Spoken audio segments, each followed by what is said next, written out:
you grab and you squeeze. Shit's about to go down with just this bar. Next thing I'm going to do is I'm going to try and break this bar. Kind of like I'm trying to break it over my knee. What that's going to do is it's going to engage my lats. So my lats are going to compress and stabilize my spine, remembering that we don't want the shape of your spine to move once there's a load on it. Squeeze the life out. Break it. And again, that's going to give you that external rotation. We talked about external rotation of the hips, giving stability. The same is true of the shoulder. Grab it, break it, dive under it. And you're kind of going to wedge that bar, sort of, man, I never squat with bare feet, that's going to be interesting. You kind of wedge the bar sort of under your traps.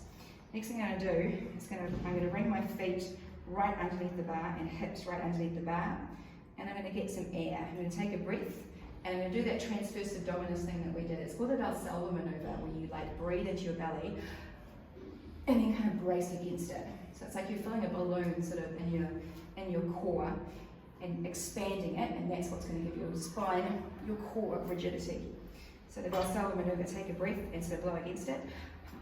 And then I'm just going to stand straight up. And my bar is set in the right place, so it's nice and easy. I'm going to take 25 steps back. No, I'm not. I'm going to take 3 steps back. I'm not going to do this thing. We step back half a metre. 3 steps. Yeah. 1, 2, and 1 a little bit wider. Okay, once I'm there, I'm going to set my air again. So probably a little bit of, I've exhaled a little bit. So I'm going to set my air again and drop down. Now again, those are points of performance. We're screwing our feet into the ground. We've got that tripod foot.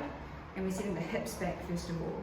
So hips back, driving my knees out, out, out, out, out, out, out. And then coming up.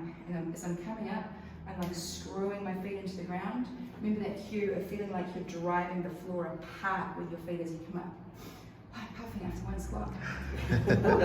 Okay, when you take it back in, you walk it all the way in until both sides hit the rake. Yeah? Then and only then do you drop it down. So I don't want to see this thing where you sort of start to rack the bar from about here, because all the weight's going to be in your lower back. Yep. So we're going to do it, well I'm going to do it one more time. As I start pumping. And then you guys are going to talk me through it a third time, and then we're going to do it. I'm going to grab the bar. I'm going to squeeze the life out of the bar. I'm going to break the bar. I'm going to dive under the bar. I'm going to keep on saying bar.